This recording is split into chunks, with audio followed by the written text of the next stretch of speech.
பேர் சதீஷ்குமார். இந்த பயிற்சி ஐயாட்ட பயிற்சி எடுத்துக்கிறது கிட்டத்தட்ட ஒரு 3 வருஷம், நெருங்கி 3 வருஷமாக எடுத்துக்கிட்டு இருக்கோம். இன்னைக்கு இங்கே ஒரு நிகழ்வு வந்து நடந்ததுக்கு ஒரு எண்ணம், குறிப்பிட்ட 5 பேரும் ஒரு எண்ணம், ஒரே மாதிரி சிந்தனைகள் வந்துச்சு. ஒரு ஐயாட்டையும் கேட்டு, ஐயாவும் கரெக்டாக அன்றைக்கி சொல்லி, ராஜேஷ் ஐயா சொல்லி நம்ம இன்றைக்கி கூடியிருக்கோம்.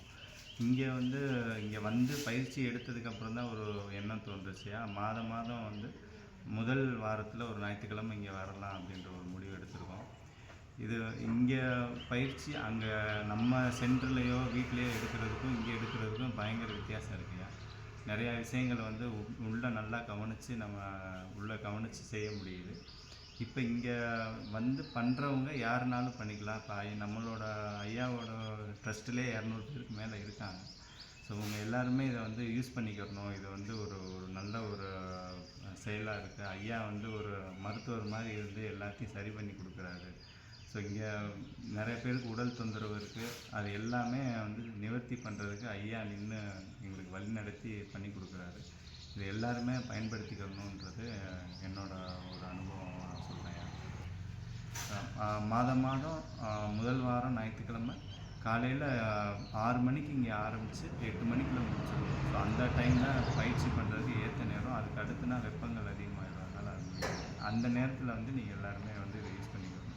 எப்போனாலும் நீங்கள் வாரம் ஞாயிற்றுக்கிழமை, மாதத்தில் முதல் வாரம் ஞாயிற்றுக்கிழமை நீங்கள் கண்டிப்பாக வந்துக்கலாம். எல்லாருமே வரணும். இப்போ இன்றைக்கி என்னோடய பயிற்சி நிலையில் நான் உணர்ந்தது, எப்போவுமே நம்ம வீட்டில் பண்ணுறதும் சென்டரில் பண்ணுறதும் அமாவாசை பயிற்சி எல்லாமே பண்ணுறோம். பட் இங்கே வந்து ரொம்ப ஸ்பெஷலாக இருந்துச்சு. அதிகப்படியான ஆற்றல்களும் நம்மளால் எடுத்துக்க முடிஞ்சிச்சு. ஐயா வந்து நின்று கொடுத்தனால ஒவ்வொரு ஆதாரங்களோட செயல்பாடும் நல்லா தெரிஞ்சு, ஒவ்வொரு இடமும் வந்து எப்படி இயங்குது அப்படின்றத நல்லா உணர முடிஞ்சிச்சு.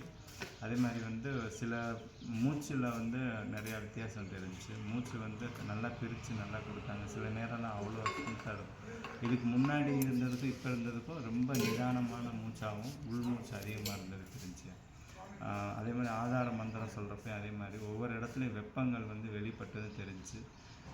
என்ன சொல்லப்போனால் வந்து மூலாதாரமும் அந்த சுவாதிஷ்டானத்துலேயும் நல்லா 2-3 விதங்களாக அதை சோதித்து பார்த்தோம். நல்லா அதோட ஃபீல் உணர முடிஞ்சு, அதோட ஆக்டிவேஷனும் தெரிஞ்சு. இங்கே கழுத்தில் விசுத்தியில் செய்கிறப்ப இங்கேருந்து உள்ள பண்ணுறது தெரிஞ்சு. விசுத்தியோட சக்கரம் வேலை செய்கிறது நல்லா வித்தியாசம் தெரிஞ்சு. அதே மாதிரி இங்கே சகஸ்கரால் வந்து நம்ம பண்ணுறப்ப இந்த இடத்துல வந்து ஒரு இடத்துல ஒரு கொஞ்சம் நேரம் வந்து இந்த இடத்துல வெப்பம் வந்து கிரியேட் ஆகி வர மாதிரியும், இந்த இடத்துல கூச்சம் இருந்த மாதிரி தெரிஞ்சு.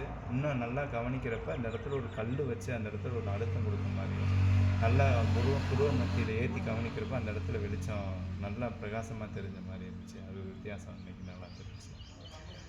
அதே மாதிரி சாந்தி ஆசனம் எல்லாம் முடிச்சுட்டு சாந்தி ஆசனம் போடுறப்போ கொஞ்சம் நேரம் தான் சுயநிலவில் இருந்த மாதிரி இருந்துச்சு. அதுக்கடுத்து அப்படியே நல்லா அன்கான்ஷியஸில் போயிட்டு நல்லா ஒரு டீப்பாக ஸ்லீப் எடுத்து ஒரு 3-4 மணி நேரம் தூங்கினா எப்படி ஒரு ஃபீல் இருக்குமோ அந்த ஃபீல் கிடச்சி எந்திரிச்ச சமயம் நல்லா ஃப்ரெஷ் ஆகிடுச்சு.